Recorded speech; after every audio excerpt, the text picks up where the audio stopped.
Well,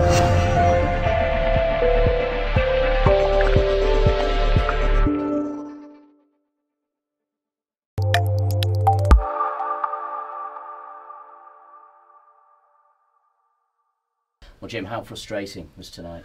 Very frustrating. Like I said, it's, to be fair to Telford, they've come and locked up, played five at the back and a quite a tight shape, you know, 5-4-1, and then sort of pushed the lad up to make it 5-3-2, and they played well and defended well. I think we were unfortunately very poor in possession. Disrupted by injuries as well. Sam and Kane, are they likely to be back anytime soon? I don't know with Sam, because it's a chronic thing that's kind of affected him. The same with Connor, who's got like this back injury that's affecting his hamstring. So, and obviously Kane's an impact injury. But I think we've ruled them all out of Monday already, given the nature of their injuries. But that's not the reason why we've not won tonight. I spend a lot of time in the evening watching highlights from getting reports, and then I find some chinks and weaknesses, whether it be a hole at the near post or whether it be little things that they do. And we've gone through it in training on a Thursday, and I just don't see it on a Saturday or a Friday, and it's very frustrating because I feel like I'm wasting my time in the evening and wasting my time at training, because players just go and do what they feel is the right thing. And so without techniques there's no tactics, whether it be a goal kick, whether it be a corner. They've whipped the ball in with some venom, and it's ended up in the net. So it's about the quality of your deliveries and the intensity to get the ball first. And ironically, it was you that had to change your tactics, wasn't it, halfway through the first half, just to try and stimulate something? Well, it was clear that what I wanted, the real disappointment thing of is that we got the likes of Courtney and Clarkey and Ben and Rossi, the heart of your team, if you like, were very shaky tonight. We've worked on certain things, and I think you know, we said they had two threats, and it was Lee Hughes in behind and set plays, and like I said, I don't think they had any other threats. The fullback stayed at home, rarely ventured with any venom to get up the line and cross the ball. So we always knew that that it would be about whether we could handle Hughes, and when you have two centre halves and Hughes is in acres of space, then we have a saying at the academy: if you're not attacking, you're defending. And we've got players watching the game, and Hughes is drifting into space, and we didn't really get to grips with that, and that made us a little bit shaky and nervous at the back. But there was lots of aspects of tonight's game, whether it be Ben's distribution, whether it be deliveries from set plays, whether it be the midfielders realising that we needed to create a platform to play through midfield so we could either go back to front. And I'm, you know, you were saying it last week, I'm hoarse with Jimmy Ball and hoarse with Harry Winter. Just play position and get on the ball. Be a link man, whether it be from side to side or back to front. And too many times we just ran on top of them, and therefore it becomes crash bang wallop football. You've said shaky. I've written down the word jittery. I thought there were a few jittery performances. Do you think that's down to pressure? Is the pressure of these remaining games getting to some of the players, do you think? I don't think it was anything to do with pressure. I think we've got players who are displaying poor techniques. You know, I mean, they always say get your first header in, get your first tackle in, and get your first pass in. And we've got players who are having heavy touches, making poor decisions, shanking the ball into midfield. I mean, you take someone like Max Cartwright, which comes on, wins his first header, first foot in. So you kind of say, you know, it's about having confidence in players, and we have too many players today that, and unfortunately, the things that we're talking about in the changing room, the things we're talking about in the staff room, are the same things over and over again.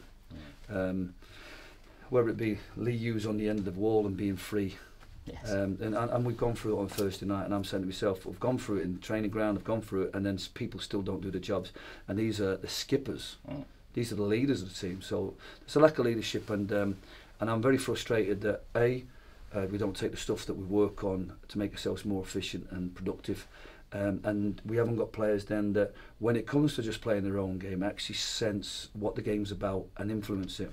I think with too many players who just drift through the game, become passengers, and then they let the opposition dictate what the game's all about. When your goal came, great reward for Lewis Montrose. I think it's his first goal in 3.5 years, and it came from a barrage of long throws, and it really unsettled Telford. But you had the lead for just 7 minutes. What happened on the equaliser? Have you had a chance to look at it or contemplate what went on there? Well, it's a great ball in, and the first one was a little bit dangerous, but we've got 2 zonal players in there.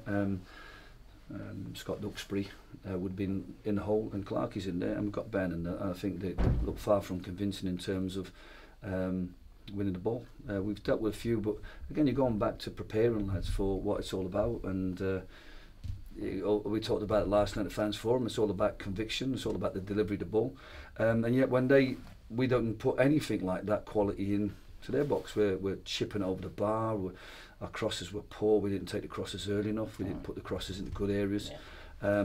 So there was a lot of technical stuff that was missing today, and without techniques you can have no tactics. You mentioned the injuries earlier. You may have some bodies back in the squad though. John Marsden might return shortly, and Adam Thomas as well. I saw him in the warm-up today. Are they close? No, I mean John Marsden returns after the weekend's games, but I think it's not really about those players coming back. I think it's about just the group playing well and doing their jobs properly. Like I said, centre halves winning balls and dominating a one striker, full-backs distributing properly, midfielders getting on the ball and switching play back to front, centre forwards knowing how to play off each other, and wingers crossing. It's a simple game, and all we have to do is just do our jobs properly. Now, you know, we have like a thing at the end of the game, and the lads get a score. You know, about the effort they've put into the game, and I asked the lads at the end of the game how many you would say that you're a 7 or 8 in terms of what you've influenced in the game, and you can't play a game like that and have too many 5s and 6s, and Lewis Montrose maybe a 7 or 8. You can't have one player who performs well and the rest are underperforming because the game passes them by, or they de-energise themselves, and the amount of poor performances or underperforming and jittery and nervous and lack of quality performance that we've had recently is the reason why we're not winning games. Are you missing Chris Smalley, and is he likely to be back any time before the end of the season?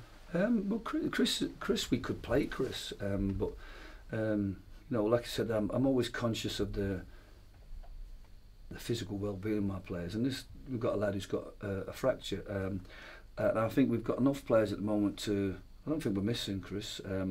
You know, Courtney dropped into centre half today, and all he has to do is defend properly and distribute into midfield rather than overhit things and ping things all over the place. You know, we just got defenders. I want defenders to be first contact, and then when you've got a little bit of time, just get on it and pass it simply to the midfielders. And it's a simple game, and we're overcomplicating it and making it difficult for ourselves. But Chris is not the answer.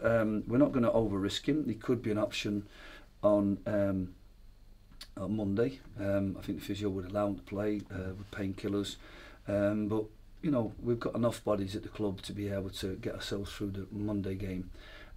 But it's not about one player, Kane, Felix, Sam Minahan. It's about the 11 that we put out and the 12th, 13th man to come on, doing a little bit better than they are at the moment. I know you said a couple of games ago you thought 12 points would be enough. As it stands, do you think 11 might be enough? Would 2 wins and a draw still do it, or do you now need 3 wins to make the playoffs? I don't know.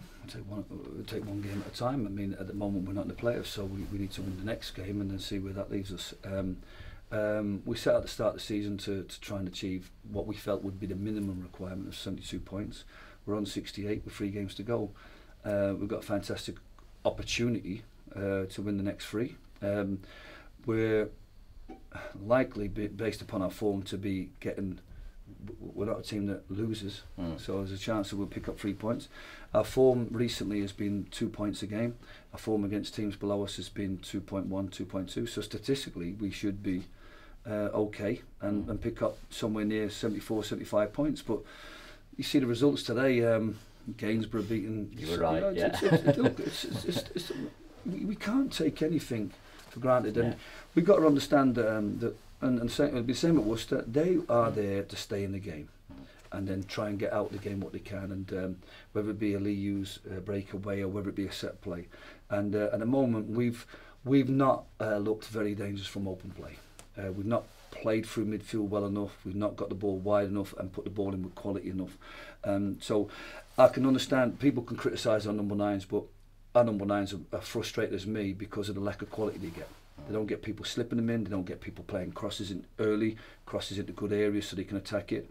Like I said, we just have to play better than we are at the moment. But we're working hard and we're fairly well organised and we're doing enough to get something out of games. But this is the second time now we've been at home where we've been leading, and all we have to do is defend properly, control the game, and see it out. And that's the frustrating thing for us. I'm sure. Listen, Jim, thank you for your time and have a good Easter. All the best.